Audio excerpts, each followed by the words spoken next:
ദൈവനാമത്തിന് മഹത്വമുണ്ടാകട്ടെ. എൻ്റെ പേര് ഷീജ ജോയ്. ഞാൻ വരുന്നത് തൃശ്ശൂർ ജില്ലയിലെ വരന്തിരിപ്പള്ളി അസംഷൻ ചർച്ച് ഇടവകയിൽ നിന്നാണ്. ഞാനിവിടെ വന്ന് ആദ്യമായി ഉടമ്പടി എടുക്കുന്നത് 2022 നവംബർ 5-ാം തീയതിയാണ്. ഇവിടെ വന്ന് ഉടമ്പടി എടുത്തതിന് ശേഷം എൻ്റെ മക്കൾക്ക് ജോലി ലഭിച്ചു. പിന്നെ എൻ്റെ ജീവിത പങ്കാളി പെട്ടെന്ന് സൈലൻ്റായിട്ട് അറ്റാക്ക് വന്ന് മരിക്കാനിടയായി. അതിനു മുമ്പ് 2 മാസം മുമ്പ് ഈശോയും പരിശുദ്ധ അമ്മയും എന്നെ അത് അറിയിക്കുകയും അതിൽ എൻ്റെ വിശ്വാസം നഷ്ടപ്പെട്ടു പോകാതെ, ആ മരണത്തിൽ തകർന്നു പോകാതെ എന്നെ പരിശുദ്ധ അമ്മയും ഈശോയും എന്നെ ശക്തമായി നിലനിർത്തി. വളരെ ബലഹീനമായൊരു പ്രകൃതിയാണ് എൻ്റെ. പെട്ടെന്ന് എനിക്ക് തകർന്നു പോകുന്നൊരവസ്ഥയായിരുന്നു. പക്ഷേ ആ ഒരു മരണത്തിലൊന്നും തകർന്നു പോകാതെ ഈശോ എന്നെ കാത്തു പരിപാലിച്ചു. പരിശുദ്ധമ്മയും കോടാനുകൂടി നന്ദി പറയുന്നു. ഉടമ്പടിയോട് എൻ്റെ ജീവിത പങ്കാളിക്ക് യോജിപ്പുണ്ടായിരുന്നില്ല. ആ പ്രാർത്ഥനകളിലൊന്നും പങ്കുചേരുമായിരുന്നില്ല. ഒരു ജീവിത വിശുദ്ധീകരണത്തിന് വേണ്ടി ഞാൻ ഉടമ്പടി വെച്ചിരുന്നു. ഈശോ എനിക്ക് ഒരു വചനത്തിലൂടെ അവിടുന്ന് ആ മരണത്തിൽ എന്നെ ധൈര്യപ്പെടുത്തി. അവിടുത്തെ കൃപയുടെ സമൃദ്ധിക്കൊത്ത് ക്രിസ്തുവിൽ പാപമോചനവും അവൻ്റെ രക്തം വഴി രക്ഷയും കൈവന്നിരിക്കുന്നുവെന്ന്, ആ ആത്മാവിൻ്റെ രക്ഷയ്ക്ക് വേണ്ടി ഈശോ തൻ്റെ ശരീരവും രക്തവും കൊടുത്ത് രക്ഷിച്ചിരിക്കുന്നു എന്ന് എന്നെ അറിയിക്കുകയുണ്ടായി. അതുപോലെ തന്നെ എൻ്റെ വല്യമ്മയുടെ മകള് ബ്രസ്റ്റ് ക്യാൻസറായിരുന്നു. 4th stage കഴിഞ്ഞതായിരുന്നു. പല സ്ഥലങ്ങളിലും ആൾക്ക് ക്യാൻസർ വ്യാപിച്ചിട്ടുണ്ടായിരുന്നു. ജീവിച്ചിരിക്കുമെന്ന് യാതൊരു ഉറപ്പുണ്ടായിരുന്നില്ല. 2-3 മാസങ്ങൾ കഴിയുമ്പോഴേക്കും ആൾ മരിക്കുമെന്നായിരുന്നു വിചാരിച്ചിരുന്നത്. ആൾക്ക് ഒരു ബ്രസ്റ്റ് ഓപ്പറേഷൻ ചെയ്ത് നോക്കാം എന്ന് വിചാരിച്ചു. ഞാനിവിടെ വന്ന് ഉടമ്പടി എടുത്ത് ആളുടെ ഓപ്പറേഷനും കൂടി വേണ്ടി ഉടമ്പടി നിയോഗം വെച്ചിട്ടുണ്ടായിരുന്നു. ഞാൻ ഉടമ്പടി തൈലം വിശ്വാസ പ്രമാണം ചൊല്ലി കുരിശ് വരച്ച് ആളെ ഓപ്പറേഷന് വിട്ടു. ഓപ്പറേഷൻ യാതൊരു കുഴപ്പമില്ലാതെ നടക്കുകയും ആൾ എണീറ്റ് പിറ്റേ ദിവസം തന്നെ യാതൊരു കുഴപ്പമില്ലാണ്ട് തന്നെത്താൻ എഴുന്നേറ്റ് നടക്കുകയും ആ മുറിവുകളൊക്കെ ഉണങ്ങുകയും ചെയ്തു. ഇന്നും ആൾ ജീവനോടെ ഇരിക്കുന്നു. ആളുടെ ഓപ്പറേഷന് ശേഷം 3 മാസം കഴിഞ്ഞപ്പോൾ ഞാൻ ഇവിടെ വന്ന് ഉടമ്പടി എടുപ്പിക്കുകയും 3 മാസങ്ങൾക്ക് ശേഷം ഉടമ്പടി പുതുക്കുകയും ചെയ്തു. പരിശുദ്ധ അമ്മയ്ക്കും തിരുക്കുമാരനും ഇത്ര വലിയ അനുഗ്രഹം തന്നതിന് നന്ദി പറയുന്നു. അതുപോലെ തന്നെ ഉടമ്പടി ഉപ്പ് എടുത്ത് ഞങ്ങളുടെ കിണറ്റിലിട്ട്, ഞങ്ങൾക്ക് വേനൽക്കാലത്ത് വെള്ളം വറ്റിപ്പോകായിരുന്നു. ഉടമ്പടി ഉപ്പിട്ട് വിശ്വാസ പ്രമാണം ചൊല്ലി പ്രാർത്ഥിച്ചപ്പോൾ ആ വെള്ളം ഞങ്ങൾക്ക് വേനൽക്കാലത്ത് ഒറ്റ ദിവസം പോലും വറ്റാതെ ആവശ്യത്തിനുള്ള വെള്ളം ഞങ്ങൾക്ക് പരിശുദ്ധ അമ്മയും ഈശോയും തന്നു. കോടാനുകോടി നന്ദി പറയുന്നു. അതുപോലെ തന്നെ ഞങ്ങളുടെ പള്ളിയിലേക്ക് പോകാനായിട്ട് ഒരു 1.25 കിലോമീറ്റർ നടക്കണം.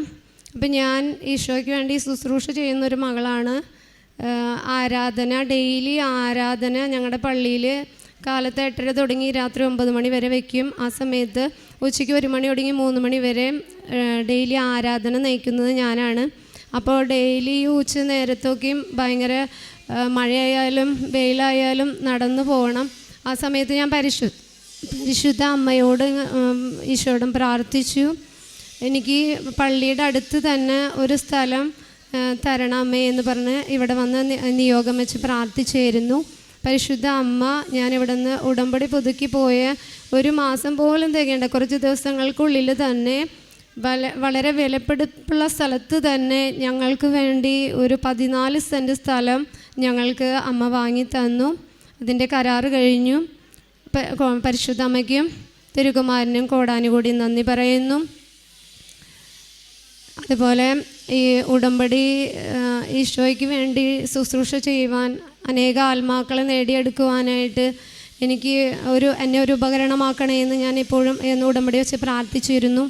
4 സ്ഥലത്ത് ശുശ്രൂഷ ചെയ്യുവാൻ പരിശുദ്ധ അമ്മ എനിക്ക് കൃപ തന്നു ഇവിടെ വന്ന് ഉടമ്പടി എടുത്തതിന് ശേഷം. അതുപോലെ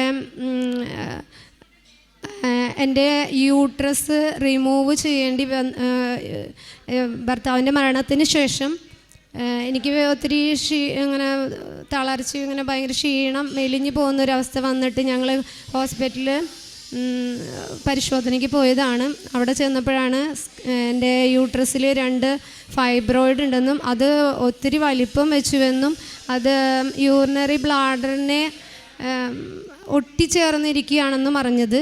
പെട്ടെന്ന് തന്നെ ഓപ്പറേഷൻ വേണമെന്നും അതൊത്തിരി കോംപ്ലിക്കേഷനായ ഒരു ഓപ്പറേഷനാണ് എന്ന് ഡോക്ടർ പറഞ്ഞിരുന്നു.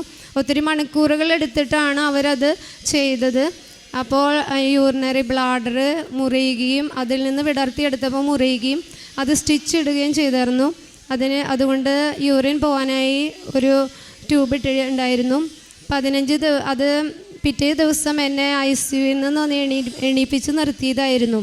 ആ സമയത്ത് ഭയങ്കരമായൊരു വേദന വരികയും ഞാൻ തല കറങ്ങി ഒരുപാട് BP ഒക്കെ കുറഞ്ഞു പോയി, മരിക്കാവുന്ന അവസ്ഥ പോലെ തളർന്നു പോയി. ആ സമയത്ത് ഞാൻ പരിശുദ്ധ അമ്മയോട് ആ തളർന്നു പോയ സമയത്ത് ഞാൻ ഇങ്ങനെ പ്രാർത്ഥിച്ചു, പരിശുദ്ധ അമ്മയെ, ഞാൻ മരിക്കണോണ്ട് എനിക്ക് കുഴപ്പമില്ല, പക്ഷേ എൻ്റെ ജീവിത പങ്കാളിയും മരിച്ചുപോയി, ഞാനും മരിച്ചു പോയാൽ മക്കൾ അനാഥരാവുമല്ലോ. അപ്പോൾ ഞാൻ ജീവനോടെ ഇരിക്കുകയാണെങ്കിൽ അമ്മയുടെ അടുത്ത് വന്ന് സാക്ഷ്യം പറയാമെന്ന് ഞാനിങ്ങനെ പറഞ്ഞു.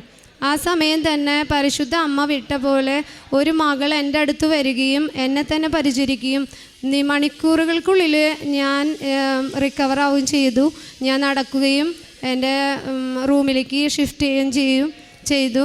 അപ്പോൾ ഡോക്ടർ വന്ന് പിന്നെ പിറ്റേ ദിവസം എൻ്റെ ഓപ്പറേഷൻ ചെയ്ത പ്ലാസ്റ്റർ മാറ്റി കഴിഞ്ഞപ്പോൾ അവിടെയൊക്കെ മുറിവ് ഉണങ്ങിയിരിക്കുന്നതായിട്ട് ഡോക്ടർ എന്നെ പറഞ്ഞു. ഈ മുറിവൊക്കെ കരിഞ്ഞിരിക്കുന്നുവല്ലോ എന്ന് പറഞ്ഞു. അതുപോലെ 15 ദിവസം ട്യൂബ് എടുത്ത അന്ന് തന്നെ എനിക്ക് പള്ളിയിൽ പോയിട്ട് കുമ്പസാരിക്കാൻ, മുട്ടുകുത്തി നിന്ന് കുമ്പസാരിക്കാൻ പറ്റി. 4 മാസം റെസ്റ്റ് പറഞ്ഞ ആളാണ് ഞാനായിരുന്നത്. പക്ഷേ എനിക്ക് യാതൊരു കുഴപ്പമുണ്ടായിരുന്നില്ല. പെസക, വ്യാഴം, ദുഃഖവെള്ളി ആ ദിവസങ്ങളിലൊക്കെ പള്ളിയിൽ പോയി അത്രയും മണിക്കൂറുകൾ ദിവ്യബലിയിൽ പങ്കെടുക്കാനായിട്ട് എനിക്ക് കൃപ തന്നു. യാതൊരു കുഴപ്പമില്ലാതെ ഞാനിപ്പോൾ ശുശ്രൂഷ ചെയ്ത് മുന്നോട്ട് പോകുന്നു. പരിശുദ്ധ അമ്മയ്ക്കും തിരുക്കുമാരനും കോടാനുകോടി നന്ദി പറയുന്നു. ഈശോയ്ക്ക് വേണ്ടി ഞാൻ മാനസിക രോഗകേന്ദ്രങ്ങളിൽ പോയിട്ട് അവിടെ സഹായങ്ങൾ ചെയ്യാറുണ്ട്. അതുമാതിരി ഉടമ്പടി പത്രം വാങ്ങിച്ചിട്ട് മറ്റു സ്ഥലങ്ങളിൽ പോയി ബസ്സിറങ്ങി അവിടെ പോയി ആളുകൾക്ക്, അറിയാത്ത ആളുകൾക്ക് കൊണ്ടു കൊടുക്കാറുണ്ട്. അതുപോലെ ദിവസവും ആരാധന ലീഡ് ചെയ്യുന്നു. പിന്നെ ഈശോയ്ക്ക് വേണ്ടി ശുശ്രൂഷകൾ ഇങ്ങനെ ചെയ്തുകൊണ്ട് പോകുന്നു.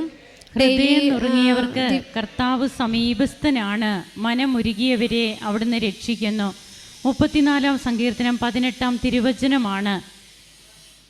തൻ്റെ ജീവിതത്തിൽ തനിക്ക് കിട്ടിയ രോഗസൗഖ്യം എങ്ങനെയാണ് യൂട്രസ് റിമൂവ് ചെയ്തപ്പോൾ അത്